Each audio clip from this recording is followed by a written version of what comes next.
This podcast is brought to you by Paramount Plus and by Globalware.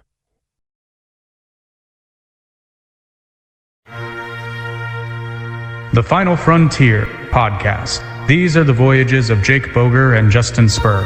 Our weekly mission to explore memories of Star Trek's strange new worlds, to recall the search for new life and new civilizations, to boldly go where no one has had the spare time to go before.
Welcome to the Final Frontier podcast. And Justin, I already know this is probably your favorite episode to date. This was an absolute delight.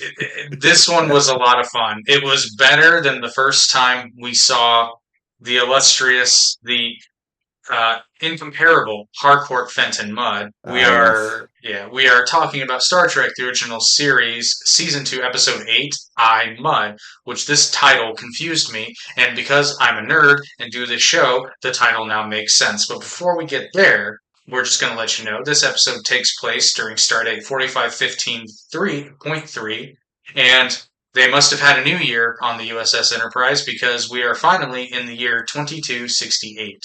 We've jumped ahead a smidge, but I think we're going to go back a smidge, oddly enough, because Star Trek time travels. But again, our headcanon is taking a page out of Galaxy Quest. What we are seeing are data transmissions that have come back. In this case, they've come back in time.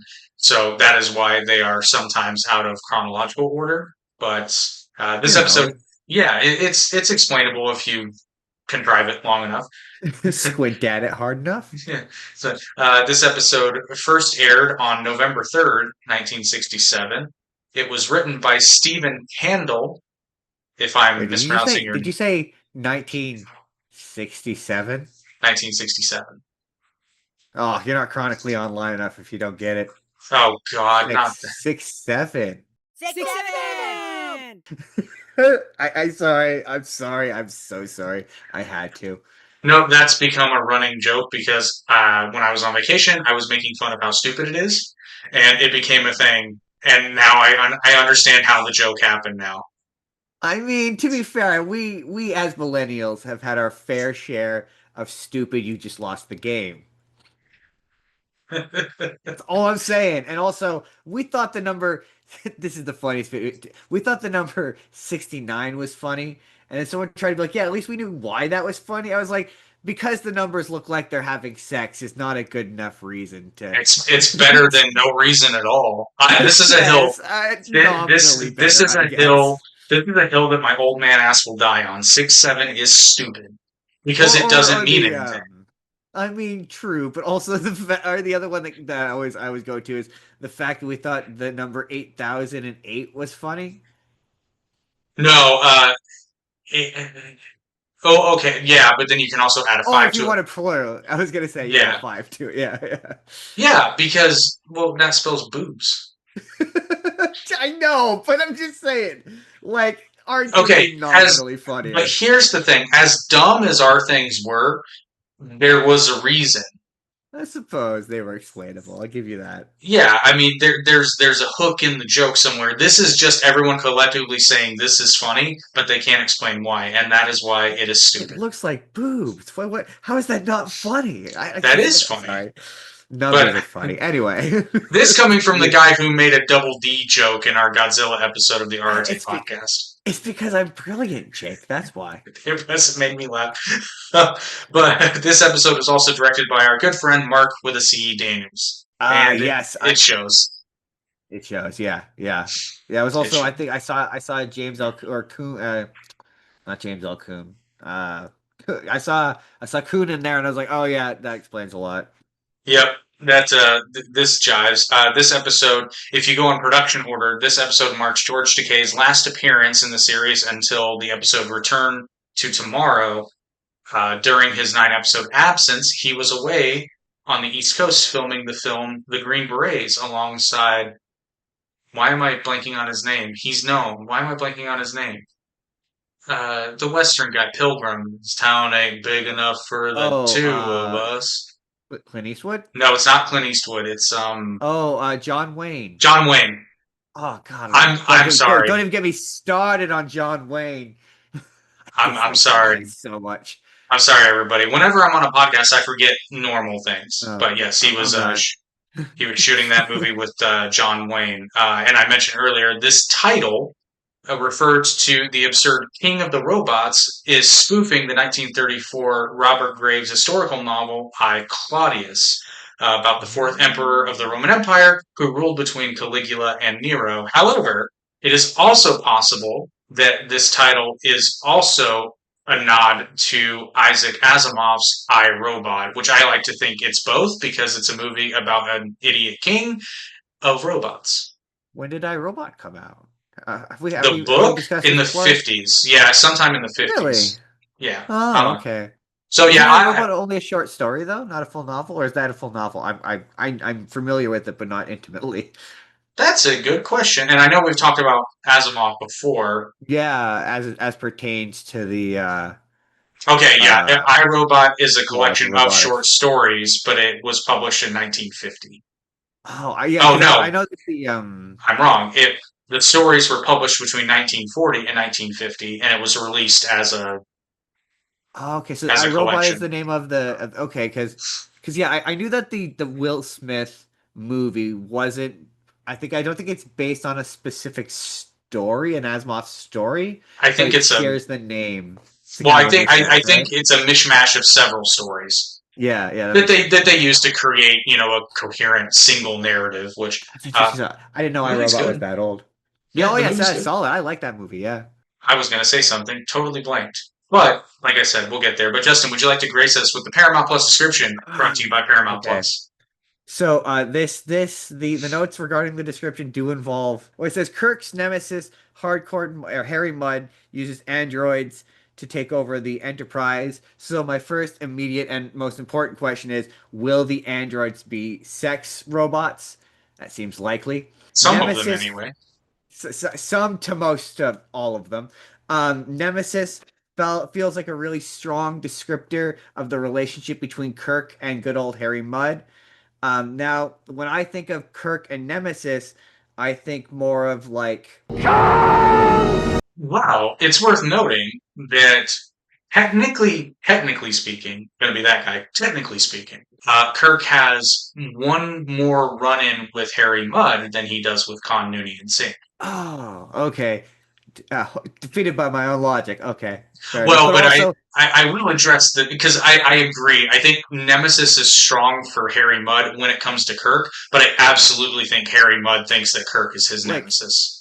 Okay, I would give you that. Like, okay, would you say that Mr. It's because this is the close. I don't know this, but like, would you say Mr. Mixoplix is Superman's nemesis? That's kind of the energy. No, but to that point, so I often make this joke. For all you football fans that don't watch this show. I often make that's presumptuous. That's presumptuous. I often make the joke because I don't live in Indianapolis, but I live close enough. I'm in the greater Indianapolis area, and I often make the joke that Indianapolis has a one-sided rivalry with the New England Patriots because all Indianapolis Colts fans, generally speaking, hate the Patriots, and the Patriots are like, I don't even know who you are. Yeah. It's one of those. This is one of those. Like Harcourt Fenton Mudd is the Indianapolis Absolutely. Colts, and Kirk is the New England Patriots, and he's just like, "Oh, you're back."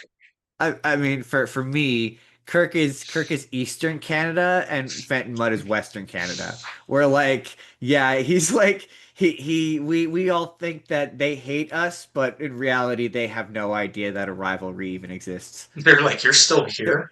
I had a really awkward moment at a Eastern Canadian wedding where I went, "Yeah, man, the rivalry we have. We hate you, you hate us." And every Toronto person went, "What are you talking about?" Yeah, And I was every like, Toronto "Oh, this is person, awkward." every Toronto person's like, "Nah, we hate each other."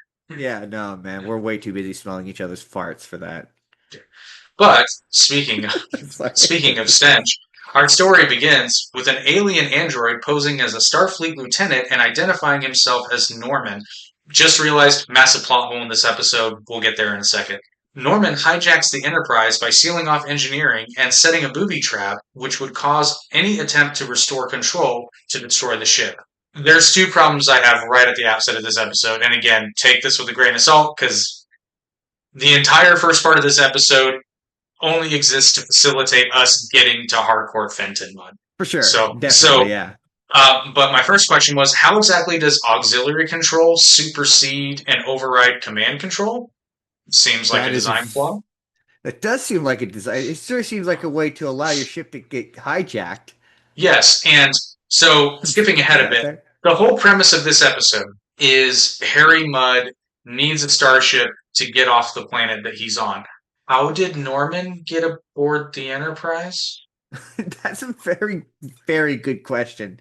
Yeah, uh, ha- and if he could, yeah, no, man, Anybody can. Anybody yeah, can. yeah, Because, you're right. like, okay, he's a lieutenant, which means if he were an actual Starfleet lieutenant, he would have gone through the academy. He would, at the very least, and then been an ensign and worked his way up, if not additional training. He's wearing a blue uniform, so clearly he would, if he were real, he would be in some sort of science field, True. which would have additional schooling and training, I would assume. Now, far be it for me because it's pointed out that these androids are pretty advanced. So I'm going to go out on a limb and say that he almost certainly could have falsified Starfleet records. But again, how did he get on the Enterprise? I don't, yeah, I don't know. He would have had to beamed on, I guess, and even then, why not From just where beam though? himself? Well, Yeah, yeah, off the planet, I guess. Why didn't Mike just beam himself onto the ship? Why did he need to get them there if he could beam an it android was a onto the ship? four. It was a 4 day trip. I don't know that you could beam someone that far. That Although he is, and he's also, spoiler alert, he's also the main android. Seems a little risky to send him. Yeah, the main center of the brain. Yeah, yeah. I guess because I mean, we for functionally understand why for reasons that come up later. But I mean, I had several notes about Norman. Number one, and I didn't make this note, but it was just a weird coincidence. A guy named Norman who was slightly off. I watched Psycho this morning, so it was Uh just like, well, that's weird. That's a weird coincidence. But I was with Norman, where I also cannot stand small talk amongst my coworkers. Well, Yeah, like Spock, that's Spock's attitude very early on. He's just kind of like, because McCoy's describing Spock, and Spock's just kind of like, no, you're not being a spacist prick well, over yeah, here. yeah. I had a note of that of more spaces and from Bones. And then Unintentional this time. unintentional. All this He stuff that tries Bones was he saying. tries to he tries to reel it in at the end when he realized what he said. The ears make all the Um, difference. It's kind of like your old uncle who's like, oh, they're cool now. my favorite bit is when Solid burn from Spock, where he's like your beads and rattles. Besides, he has avoided 2 appointments that I've made for his physical exam without reason. That's not at all surprising, Doctor. He's probably terrified of your beads and rattles. I'm like, I did like that line. It's solid. I Solid. really like that. Come on, man. Oh, no one's high fiving Spock. And then that. Oh yeah, and then just that Ensign Jordan was safe because his shirt wasn't red. Uh, Sulu And never because had issues. presumably because these robots adhere to Asimov's laws of Presumably, robotics. And then when Sulu has his issues with his instruments, Sulu has never had an issue with his instruments ever. Wink, wink. Um, the thing is just an utter menace. Just that as a note. It's an absolute. This cold open was dense, man. It was. Like, This was long.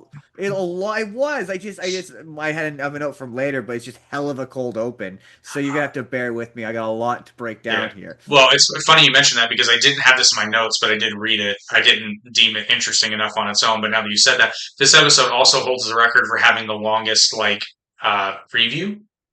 It's something like Yeah. 5 minutes long, which Oh, is you mean the cold open at the massive. beginning? No, like the trailer. Oh, really? 5 minute Yeah, long trailer for an episode? Really? ish. Yeah, that's long. It is They're usually about 2 to 3, and this one's like, strange. which is funny because this episode is not a ton happens. Truthfully, No, not at all. No, I mean I don't have a ton. I don't have a ton of notes because we'll get to why later. But it's just I love when it cuts down to Scotty getting his ass kicked by it. And Scotty like Scotty, what's going on? We're getting our ass kicked, Captain. That's what's going on. well, Uh, I took issue with that because Scotty's taken harder hits than that, I and mean, recently. fair enough. You do see that Uh, hesitation. Maybe it's after he's gotten his ass kicked like 3 or 4 times. And he's kind of like, maybe I should just stay over here. when he says there's no threat to human life, I was like, whoa, Bill Cosby. It's a solid South Park reference there for you. And then just the makeup was impressive. With the machine parts, it blended That was in, good. it looked good.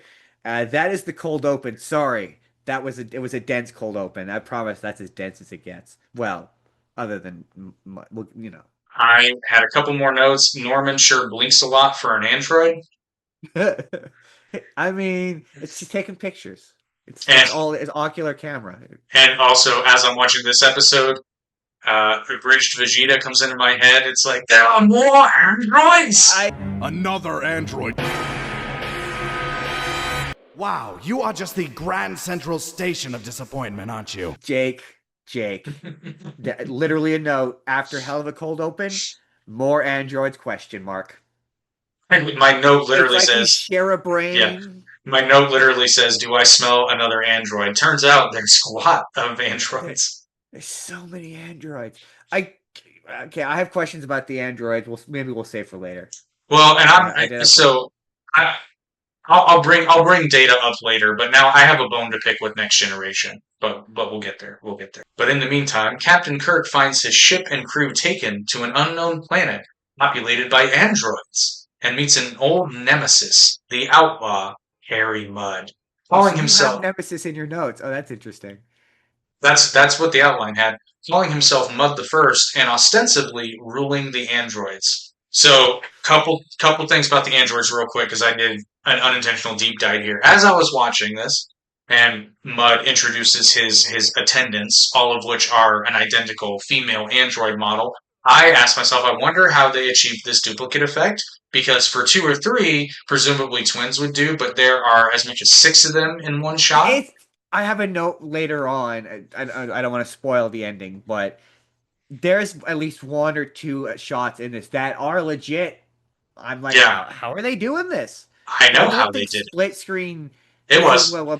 It was split screen. Oh, so So- split screen so- does exist back then. Oh, interesting. Yes, they've used it with Kirk before in a couple shots. However, using identical twins for each Android series aided photographic effects budget for this episode with imaginative use of twins and split screens. As many as 6 of one model were shown at once, while 2 of the same model required nothing but an additional costume. This ultimately gave the illusion of a planet of thousands of androids, and this is fun. While they were filming the episode, casting director Joseph DaGosta, not sure, Correct us.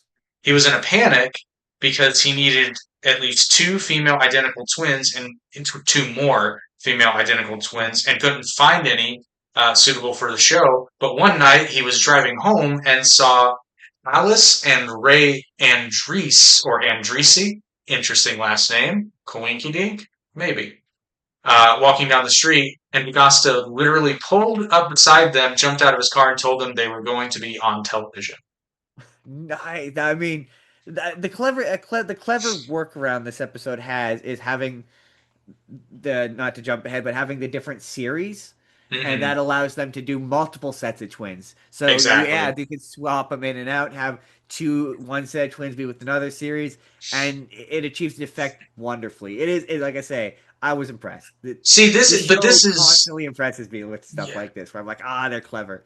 This is one of the reasons I really get frustrated with modern movies and TV, though, because today it's just like, oh, we'll just CG them. We'll just CG. But also, like, the ability to CG it has leaps and bounds. So This is like, true. This is true. it's when they touch I'll give each him other that. now that like there's a Paul Rudd one that's really good where he touches himself. Touches himself. That sounds bad. But He like doesn't mean where it like that. he gets into a fight with the other Paul Rudd. It's legit good. It's one of my Yeah. favorite series. Are you kidding me? Shut up. Can you do anything right, you moron?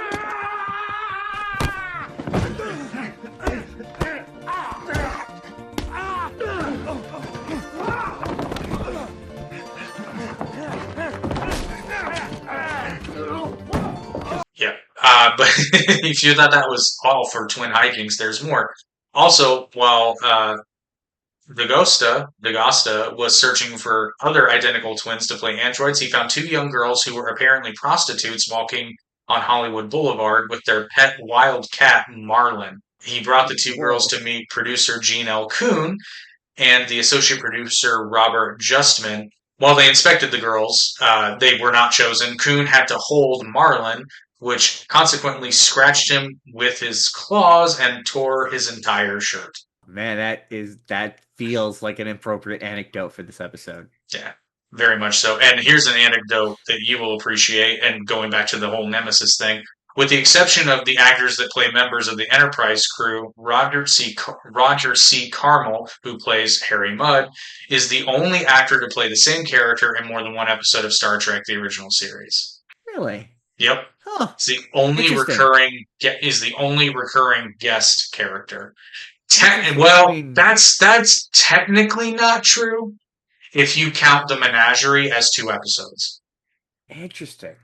But I wouldn't call that All right. recurring because he's playing the same character in the same story. It definitely offered continuity because it was to my recollection, kind of the first time they've ever actively referenced the events of a previous episode. This is correct without the obvious two-parter, right? Yeah, But we did it at our show. We did that in one because it's an episode of Star Trek where they watch Star Trek. pretty well. Yeah. So yeah, it's like he's actually referring to like where they left him off, where they left him, and like in order to appreciate this episode, yeah, you really do have to watch the first one. Otherwise, you're not going to get nearly as much enjoyment out of this, in my opinion. Funnily enough, though, I actually saw this episode first Really? Oh man, when it I would. first watched it. I don't think it would be nearly. If I saw this first, I wouldn't. This wouldn't have done it It's for me. not nearly as funny. You have to have already experienced Mud's Women for this episode to really hit home. Absolutely, But absolutely. speaking of Mud's Women, the Maisie series and the Barber series androids are wearing costumes that were left over from the episode Mud's Women. Oh, interesting. That makes sense. Mudd displays a darkened glass panel which he calls a shrine to his wife Stella. It contains an android version of his wife which nags him as she did, but he is able to silence her instantly by ordering her to shut up. So his introduction in this episode, Jake, it's too much. It's It was dude, too. It even was down to the musical cue and it was too many things. It was somehow too funny. It broke me. I it was paused it. great. I went back. I had to rewatch it twice. There were so many things. Number one, the purple. So much purple. It was wall to wall purple. Well, he's the It was king. amazing. I love how they all matched his purple aesthetic. It was great. His outfit was awesome. It's giving pirate, but also somehow admiral. I love his Austin Powers fembot guards. Those boots were made for walking. I love all of it. No notes. And then at that point, I was like, okay, yeah, I'm kind of getting Arch Nemesis maybe a little bit, but Nemesis still feels strong. And then uh, I love him. Okay, hear me out. Star Trek 4, Kelvin timeline, Harry Mudd, and he's the villain. Please. Who would you Please. cast? Shane Gillis. Ooh, okay, yeah, I'm into that. But no, but like it'd be a different characterization. But like, imagine this for a second. Could you imagine? Could you imagine Shane Gillis and Mudswoman being like, "Okay, girls, I know it's not going to plan, but we can salvage this." Yeah, no, I see it. I absolutely see it. He can do it. That would But be no phenomenal. accent. It's he's Yeah, it's Shane just Shane. It's just Shane. He just shows up on set one day and he's like, come on. And they're like, yeah, all right, okay, we'll do it. Yeah, we'll do it. He could hit a home run. Oh yeah, he could hit points in this episode where I was like, I'd watch a movie of this. Oh, for sure, He's got a heart of gold in the third act. He fights the androids. He punches an android feebly. Come on. No, he punches him on the face and goes, ah! Yeah, can you not see it? Make it. Dude, I can see it. And then the episode ends with well, obviously he has to go to prison, but I think it would be funny if he does a work study program at Starfleet Academy. I mean, and then everybody is like, absolutely not. And then this is the point where I went, no, definitely. I got it. He ends the movie by going to work for Section 31 in their fraud department. I'm into it. I like it. And then that sets up for a spin-off series where it's just him investigating fraud. But it's like Get Smart, because he's just I'm into it. Paramount. Pay us money. Money, please. Money. And then this was the point where I definitely determined that they were indeed sex robots. And just to note that this scene is there's so many scenes in this episode that are very long. They go on for a very long time. I couldn't decide whether or not that was a bad thing because I was just so into it. Like by the time he got to his android nagging shrew of a wife, I was like, oh my god, this scene is still going on. It's incredible. We're fairly close to halfway at that point. I know, and it was like nothing's really. You're right. Nothing's really happening. And yet it's wonderful. It's so wonderful, and this was the point where I had to because they mentioned the androids, or I guess we haven't gotten to the point where the androids mentioned their backstory yet, have we? Not yet. No, they're coming. Mudd explains that he broke out of prison, stole a spaceship, crashed on this planet, and was taken in by the androids. This moment does two things in this episode. It confirms, firstly, that both capitalism and patent laws are alive and well in the 23rd century. Yeah, I noticed that as well. I was like, oh, yeah, nice to hear that capitalism is alive and well. And this is one of many moments where our Star Trek sitcom bit is not necessary because this episode is a sitcom. It is a sitcom. There's so many moments where I'm just picturing the laugh track. I'm like, lay it in there. Kirk has so many zippy one-liners and comebacks, and they're all fun. One of my favorite bits is where he's just translating for what Mudd is saying in his backstory. That's my favorite bit. He's like, well, the police acted aggressively. They fired at him. We left you in custody after that affair on the Rigel mining planet. Yes. Well, I organized a technical information service, bringing modern industrial techniques to backward planets, making available certain valuable patents to struggling young civilizations throughout the galaxy. Did you pay royalties to the owners of those patents? Actually, Kirk, as a defender of the free enterprise system, I found myself in a rather ambiguous conflict as a matter of principle. He did not pay royalties. Knowledge, sir, should be free to all. Who caught you? That, sir, is an outrageous assumption. Yes, who caught you? I sold the Denebians all the rights to a Vulcan fuel synthesizer. And the Denebians contacted the Vulcans? How'd you know? That's what I would have done. It's typical police mentality. They've got no sense of humor. They arrested me. Oh, I find that shocking. Worse than that. Do you know what the penalty of a fraud is on Deneb 5? The guilty party has his choice. Death by electrocution, death by gas, death by phaser, death by hanging. The key word in your entire peroration, Mr. Spark, was death. Well, of course, I left. He broke jail. I borrowed transportation. He stole a spaceship. The patrol reacted in a hostile manner. They fired at him. They've got no respect for private property. They damaged the bloody spaceship. Yeah, it made me think of if you're a fan of Key and Peele, it made me think of Luther, Obama's anger translator. First off, concerning the recent developments in the Middle Eastern region, I just want to reiterate our unflinching support for all people and their right to a democratic process. Hey, all y'all dictators out there, keep messing around and see what happens. Just see what happens.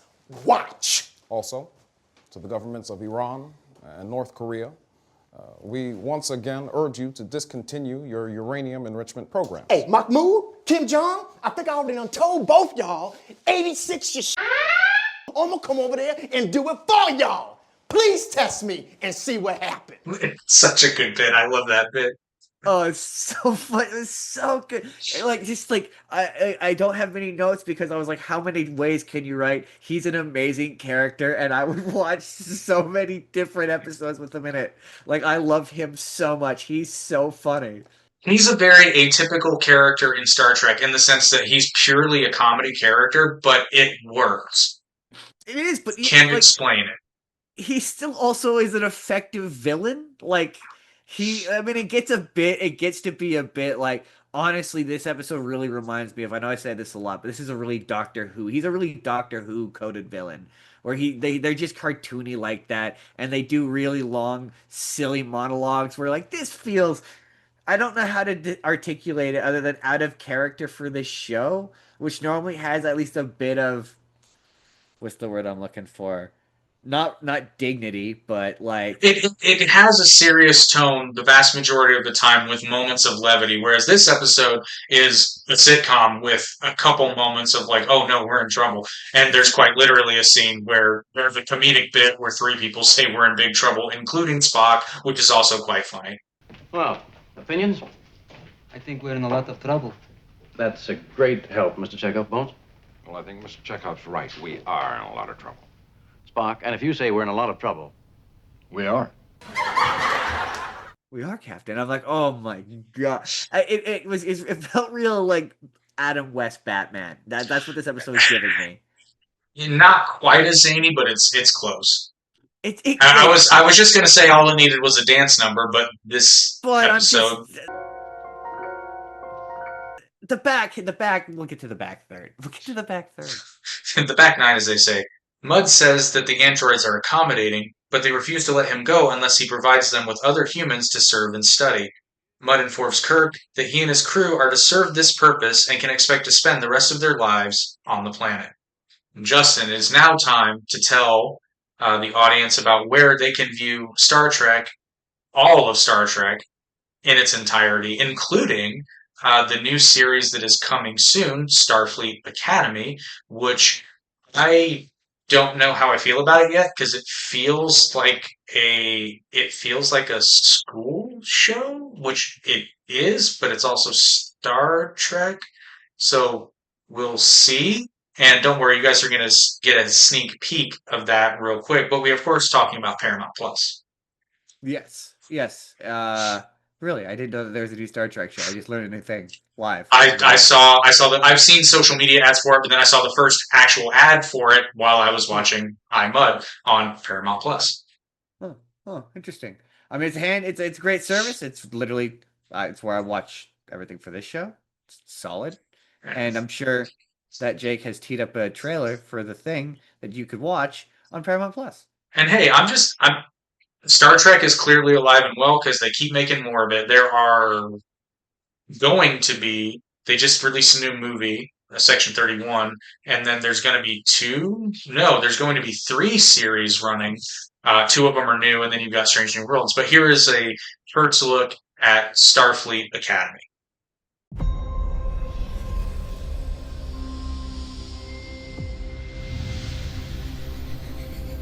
And so, we begin. I'm Captain Nala Ake, Chancellor of Starfleet Academy. We're all the first Academy class to return to our campus in San Francisco after more than 120 years. Some of you are here for your families, some for yourselves. Together, you are the best and the brightest from across the galaxy. A tapestry that is Starfleet. You You will learn the skills that shaped our greatest officers. Like them, we'll ask you to give more of yourselves than you knew you had. To dream without limitations. Whatever challenges came before today led you to this moment. You here now. You weave together the future. So go out and seek, explore, boldly go where no one has gone before. It is my great honor to welcome you all to Starfleet Academy.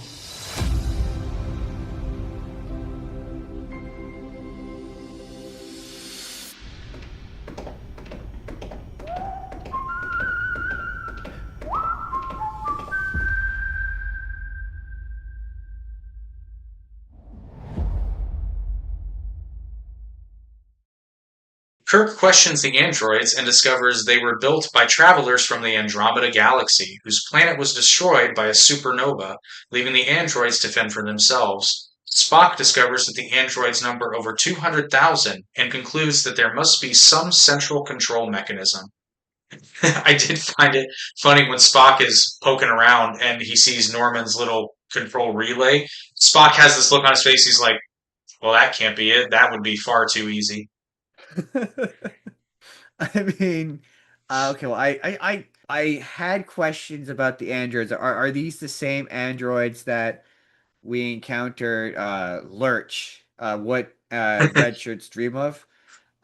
Is it are the same kind of androids as that? Because they seem to be like ancient, whatever. Built by. In my headcanon, yes. I think this is the main group, and then the androids that were on that planet were some kind of offshoot. Like maybe they seem really similar. Yeah. Yeah. Right. Okay. That wasn't just which this is a perfect point for me to bring up my Data grievance. Okay. So Next Generation frames Data as a technological marvel in which only 2 of these androids exist, and yet we have in Star Trek: The Original Series androids that seem to be just as advanced and actually look like human beings. So my question is, why? I don't understand the difference. Well, clearly, they hit a button and go boom. Well, actually, you know what? I take that back. So Data is a technological marvel. Data is a technological marvel because he was built by a human. All of these androids up to this point have been built by extraterrestrial life, or at least their systems. That is true. That is definitely the difference. Yeah. And they have probably used that technology to create what Data would become. I mean, that certainly makes this all make sense. Logic. Drop the mic. Walk away. Live long and suck it. Such a great Family Guy bit. Any more androids questions? Yeah, well, just I love the bit where Kirk goes bop bop bop bop bop. Oh. Love it. I love it. Go away. And then I love the bit where they're because we don't like you. When Chekov is talking to them, and they're like, "Just so you know, we are anatomically correct." And wink, wink, nudge, nudge. my other favorite bit is when Mudd has the grin of a man who has definitely had sex with every single one of those robots. Or at least has aspirations to. I mean, I don't know. It's only been a year. It's not even been a year, Justin. I mean, yeah, but he's like, I've inspected every single one that's come off the line, personally. And I was like, okay, that was weird. Just I mean, he's got the look. I'm just saying, he's got the look. He does have the look, and unfortunately, I think before our lifetime comes to an end, we will be acquainted with people who own robots for, how can we say this, physical use. Oh, yeah. Hey, man, rule whatever. If it exists, there'll be porn of it. The Enterprise crew is beamed to the surface and replaced with an android crew. The crew finds the android's world very appealing. Scotty is fascinated by their engineering knowledge. Chekov likes the idea of living on a planet full of compliant female androids. And I have one thing to say to Chekov, and there are several places that are better than Leningrad. I mean, my favorite bit is where he's just like, I can take two at a time. It's like, I got this. For those of you that find 6-7 funny, Leningrad is now today known as St. Petersburg. It was renamed in 1991 after the Soviet Union was dissolved. That makes sense. Because Leningrad doesn't exist anymore, technically. Yeah, true. That's St. Petersburg, Russia. That's St. Petersburg, Russia, not Florida. Right, and obviously Leningrad would exist because they're the 1960s. Yes, still Soviet Union. You gotta remember these things, and it was so funny because I remember vaguely remember being alive retroactively when the Soviet Union fell. I do too. I kind of vaguely remember that there's news footage of the Berlin Wall coming down. Mm-hmm. Mr. Gorbachev, hair down that wall. This wall. This wall? I could just picture people taking chunks of it. Like I can picture the video in my brain. I would buy a piece of it because I like to buy weird historical things. So if I got a chance to have a piece of the Berlin Wall, I totally would. I mean, I would love to have it and just have it be in the center of a room in my place, and just not ever address why there's just random piece of a wall. Yeah, but there's got to be someone who walks in there and be like, "Is that a piece of the Berlin Wall?" And you'll be like, "Yes, it is. You get a prize." Why? Yes, it is. Otherwise, what piece of the Berlin Wall? I don't. What do you mean? It's just part of my decor. Most people will be like, "What's the Berlin Wall?" And you'd be like, "Oh, I don't know. It was 6 or 7 miles." 6 and 7. 7. It's funny for some reason. It was longer than that, by the way. Oh, was it? I don't know. How long was the Berlin Wall? I honestly don't know. We're gonna learn something. Berlin Wall. 96 miles. Yeah, it was way longer. Would have been funnier if it was 67. It would have been way funnier if it was 67 miles. 67! I mean, it would have been. And Uhura is tempted by the offer of immortality in an android body. Kirk will have none of this, however, and reminds them of their duty. Yeah, he's like, I'm the man in the 1960s. You have to work hard. Oh, no, I think this is totally just because, as you alluded to, Harcourt Fenton Mudd has already inspected all of these androids. And Kirk is like, nope. He's all like, Kirk is all like, I use my black light. I've seen what you've done here. Oh, I had Spock take sensor readings, and all I have to say is, ew. All I have to say is, you should be ashamed of yourself, you disgusting man. After a final farewell to Stella, Mudd plans to depart aboard Enterprise, but the androids refuse his order to beam them aboard.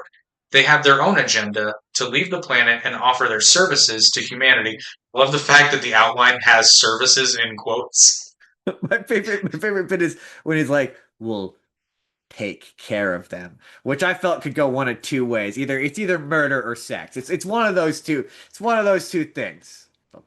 I mean, when your mind's in the gutter like ours, firmly in the gutter, subsewer, with the goal of bringing the greedy and aggressive human race under their control.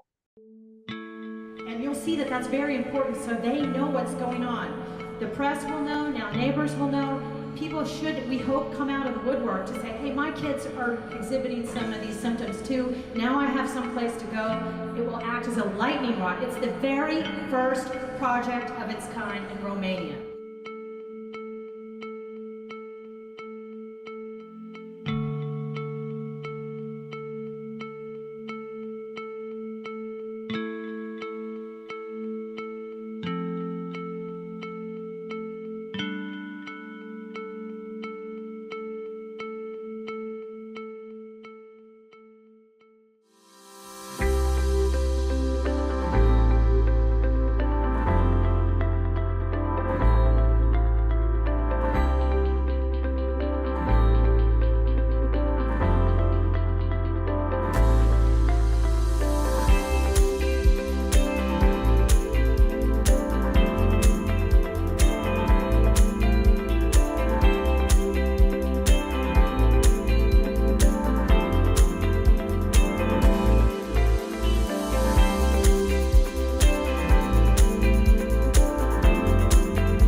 to renovate a school for autistic and special needs children. We are trying to clean the walls, get them ready for painting, and yeah, we're doing a lot of work here, and hopefully it'll get done, and we're excited, and it's a great learning experience.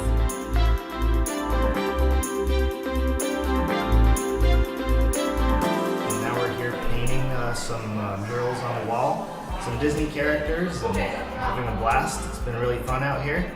We've been enjoying ourselves while we do some hard work during the day and explore the city at night. So it's been a great experience overall.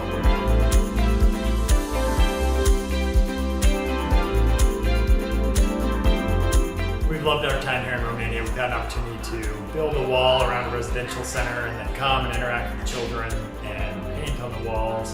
Romania is a beautiful country, and it's been fun to experience the joy of service and of helping others.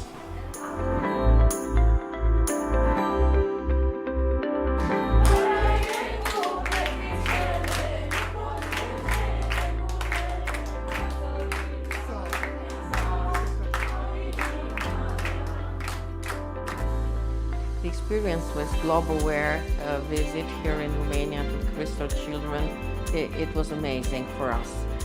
We used too much, such a long time, to be treated by the Romanian people like somebody who has to find ways to improve their lives by themselves. And finding out that foreign persons from United States, the one who didn't meet us, they just heard about us through Kimberly and her colleagues come here to spend their holiday and monies helping our children. It means a lot for us as parents of autistic adults and children.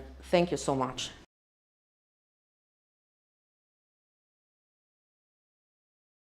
As the Enterprise crew discuss their predicament, Spock notes that all of the androids belong to various named series, except for one, named Norman. Kirk recalls that an android called on Norman to coordinate the analysis of an illogical statement. Spock concludes that Norman is the central focus of the composite android mind, and Kirk suggests that wild, irrational, illogic aimed right at Norman could be a potent weapon against that mind. This is where the episode just devolves into several moments where you can tell everyone who is making this is having an absolute blast. Oh, yeah, they're having so much fun. I think I have a note about that where I'm like, making this episode must have been just an absolute riot. This feels like the director was just like, okay, anybody got some zany ideas? Because we got to fill time, and it's got to be absurd. Just go with it, man. Just go with it. But in regards to the various series of the various sex robots, you gotta mention obviously the Angela series, the Pamela series, the Sandra series, and obviously the Rita series. Oh, thank God you got that joke. I was really felt like it was reaching. Mambo number 5. The crew then attempt to confuse the androids by means of contradictory statements and a series of bizarre theatrics, culminating with Mudd and Kirk posing the liar paradox to Norman. Kirk claims that everything Mudd says is a lie, and Mudd says to Norman, "I am lying." Unable to resolve the contradiction, Norman's mind burns out, which immediately causes the other androids to shut down. Another instance of Kirk, this time with help, talking an android to death. I had that note earlier where I was like, is Kirk gonna talk this robot to death? And then he did it. And I was like, well, it's one thing. Hey, man, my mom said if you're good at something, he's really good at talking robots into killing themselves. Well, but this isn't without precedent, though, because Kirk is seen to have a very logical mind, but not constrained to the Vulcan discipline of logic. He can apply illogic in a logical way. It's true. It's true.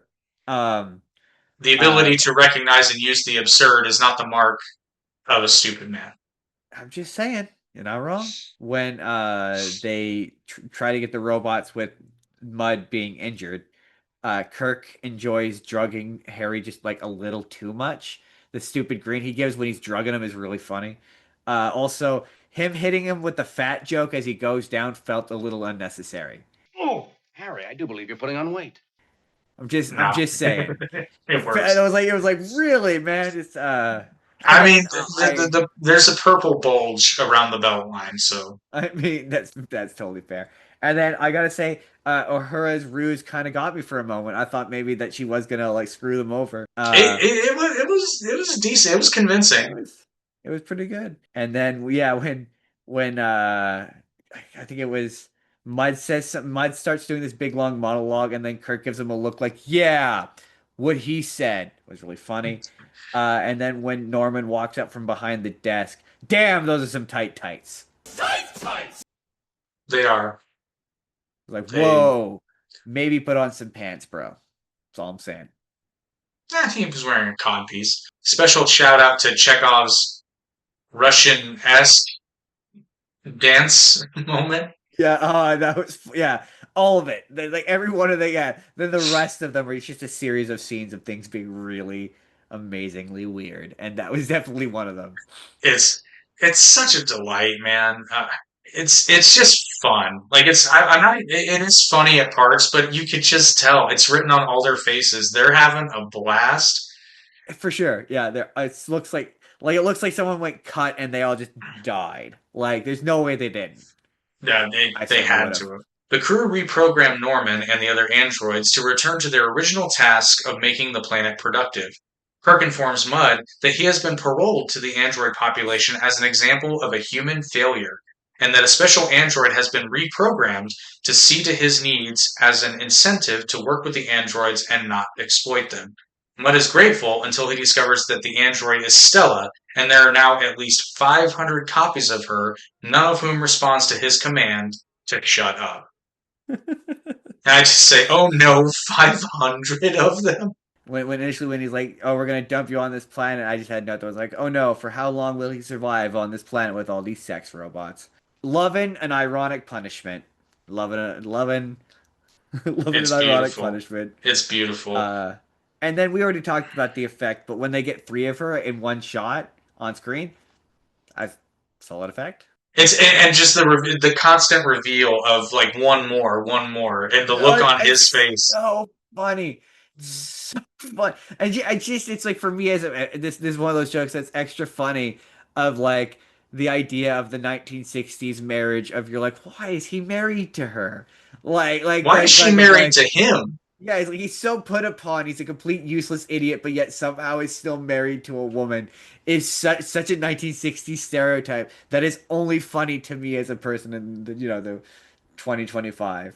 I think it was funny. I think it was funny to them at the time. Fair enough. But very funny. Just very funny. In his review of this episode in the Star Trek Compendium, author Alan Asherman states that many of the actors had great difficulty keeping their composure while filming this episode. However, actor Richard Tatro, who played Norman, successfully performed his scenes without ever breaking character. Good for him. I say kudos to you, sir. Right? Yeah, exactly. No, solid Shatner acting in this all around. This is great. The Shatnerest of Shatner acting. So like I said, everybody had fun in this episode. Unfortunately, though, a third season appearance of Harry Mudd was planned but axed due to the producer's desire to move away from comedy episodes. However, Roger C. Carmel would reprise the role of Mudd as a cartoon voice in Mudd's Passion from Star Trek the Animated Series. So we will get to see him one more time. Mudd was considered for a return during the Star Trek movies in the 1980s, but Carmel's failing health forced them to go another way. I mean, I'm joking, but also they should definitely have him on Star Trek Discovery. Oh, absolutely, Shane Gillis. That's what I'm saying. I'm just saying, bring like this character. He comes back 3 times. That's enough time. He's an iconic character. We need to bring him back in some capacity. Bring back Harcourt Fenton Mudd. Whoever you are, drop your weapons. This ends now. Did you miss me as much as I missed you, Mudd? Did you really think that you could leave me to rot in a Klingon prison and not suffer any repercussions? As soon as I find out what's so special about your ship, I'm gonna sell it to the Klingons. Do you hear me, Captain? He's such a 21st century character. Like, I don't know how else to describe it. He's like he could easily exist in today, be kind of self-aware, have a little bit of a sense of humor, be Shane Gillis. I'm doing. Let's do But it. just imagine the bit where he's like, okay, so you know what the penalty is for fraud on Denim 6? And then Spock does the bit, he was like, yeah, the whole point there is death. Not a fan. Not a fan. And he's like, so, borrowed a spaceship. He stole a spaceship. I'm just saying, it would be so good. It would be so funny. We should do it. Cops kind of acted a little hot. They fired on him. You know? It's so good. It can be done. It could absolutely be done. They should just let us write Star Trek, Jake. They should. I'm telling you, we've got how many shows have we written now? 4? Or at least 2 movies. We've got a Harcourt Fenton Mudd show that's just it's there. We could connect it to our McCoy show. You know? Yeah. Oh yeah, I forgot about we got McCoy, Sulu, Night Shift, and now we've got. Well, and then plus we've pitched the idea of just remaking the original series, so that's another way you could get Gillis in there. Yeah, so come on, Paramount, we work way cheaper. I'm just saying it wouldn't take much more money than what I make to like make a difference, but it would be nominal to you. I will take union scale, please. Right? It's more money than I make. Yeah, exactly. According to Walter Koenig, NBC considered making a Harry Mudd spin-off show after the success of this episode. Really? That's amazing. Yeah. They assigned according to Walter Koenig, they assigned Gene Roddenberry to develop the idea, but being busy with Star Trek and other projects, he didn't have time for it, and the series was never conceived. Oh, utter shame. Utter shame. Real loss. Real missed opportunity there. I can only imagine what that show would be like. And Paramount, you now have a chance. Give it to us. We'll do an initial 6-episode run with Shane Gillis. And with Paramount Plus streaming exclusive. You know, it'll be a light comedy, maybe. I don't know, there's a bit of drama in there, a little bit of drama. And oh my god, I'm just trying to picturing like a late 70s, early 70s, late 60s Harcourt Mudd television series, like Lost in Space, or like again Doctor Who, or like he goes to a different planet and scams a different planet every single time. The mustache. Oh, I love this character so much. We have to have one episode where he ends up in a situation where he has to go to court, and his lawyer is played by Bob Odenkirk. That'd be so good. That would be so good. Yeah, great. This character needs to be brought back. That's my plea. That's my plea to Paramount. Paramount, people who make Star Trek, hashtag, this is my new crusade. Hashtag bring back Harcourt Fenton Mudd. Hashtag more mud. Hashtag more mud. Let's get that trending, folks. Let's do it. Let's get that trending. Let's do it. And probably the best way to end at least the discussion. Hashtag mudslide. And perhaps the best way to end our discussion of iMud is with the note that this episode is Roger C. Carmel's favorite Star Trek episode, and I see why. I could see why. I mean, I don't know. Oh man, I don't know. That's my favorite. There's so many other great ones. Well, I know, but he played Harry Mudd, so it makes definitely sense. Is it the best Harry Mudd episode? Yes, at least that I've seen thus far. Fair enough. I would say definitely raises the stakes on the last one for sure.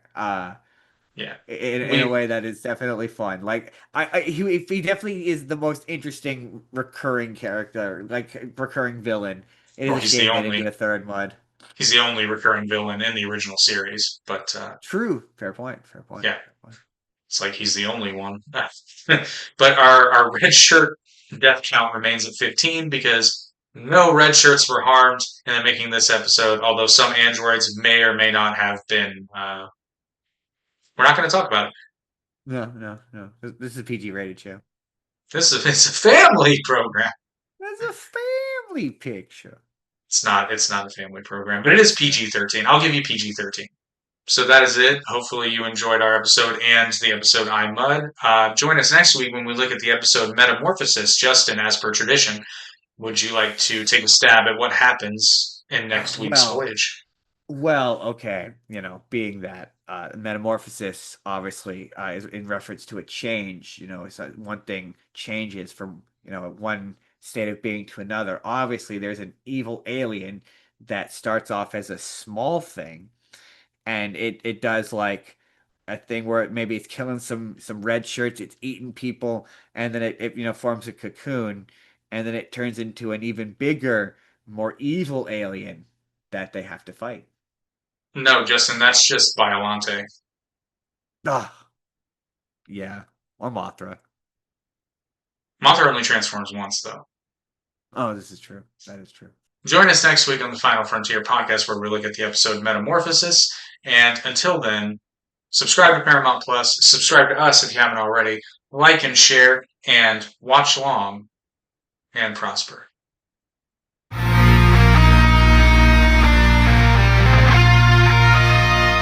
And then my question was, any relationship to Johnny Cochran?